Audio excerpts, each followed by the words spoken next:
Finally, it's time to move on from our recent past and to go back even further to a time of just better movies.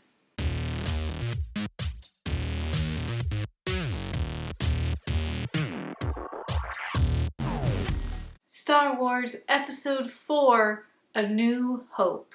So, Episode 4, despite being called Episode 4, is the very first Star Wars movie. It came out in 1977, and I don't need to tell you the impact it had. Of course, we love it and know what it has led to, and particularly in the rest of the original films. But now it's time to look at it as a movie just on its own to see if it does in fact hold up.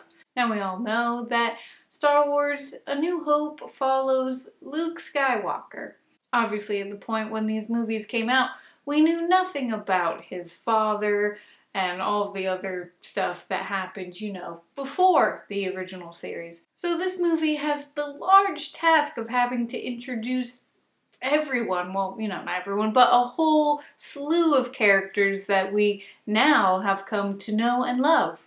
And for a movie that is pretty much exposition, it really doesn't feel like it. And that's mainly a huge part to the characters themselves, the writing, and the actors. Mark Hamill is Luke, a kid living on Tatooine who just wants to fly in space and be a pilot.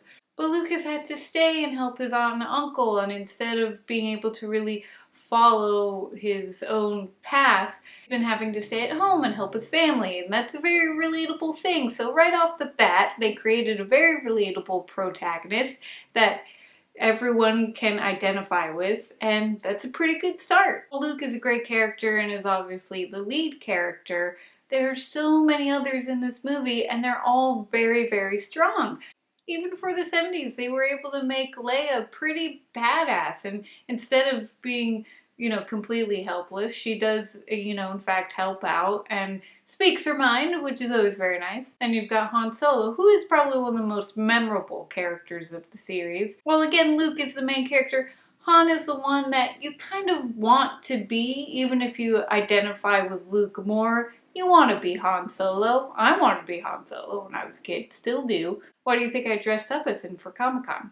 And of course, you have Obi-Wan Kenobi, also a pretty memorable character, and even thanks to the prequel series, which I will give credit to because they cast Ewan McGregor, who did a great job because he actually enjoyed himself. Apparently Alec Guinness did not like being in the Star Wars movies, but it wasn't too obvious because his character, is older, mellow. He doesn't have to show a lot of enthusiasm. But that's why you have the younger characters like Luke, Han, and Leia, played by really great actors, because you really feel the energy from them and you feel the enthusiasm, especially towards the end of the movie when the Death Star has been blown up and Luke comes back and they all hug each other and they're very happy, and you feel the camaraderie, and that's not really something you got from the prequels, and it really makes A New Hope something long-lasting and something you want to continue on. I will say that the one thing in this movie that doesn't really hold up is the lightsaber fight, because there's only one. And of course, it's between Darth Vader and Obi-Wan. Obviously, we've become a little desensitized now because of the prequels. We're just so used to kind of these big, huge lightsaber battles that's set to really dramatic music, and you get really into it. And that's not so much in the fight between these two in A New Hope. But I will say the dialogue that they exchange back and forth is so much better than the dialogue in the prequels, but that's a given. While it's helpful having the knowledge of kind of the expanded universe and then the prequels and all that, I still think that what A New Hope has that will still get first-time viewers of the movie to like it is the characters and the energy and the enthusiasm. Even get you to form emotional attachments to droids. Well, not this one, but this one. I mean, come on.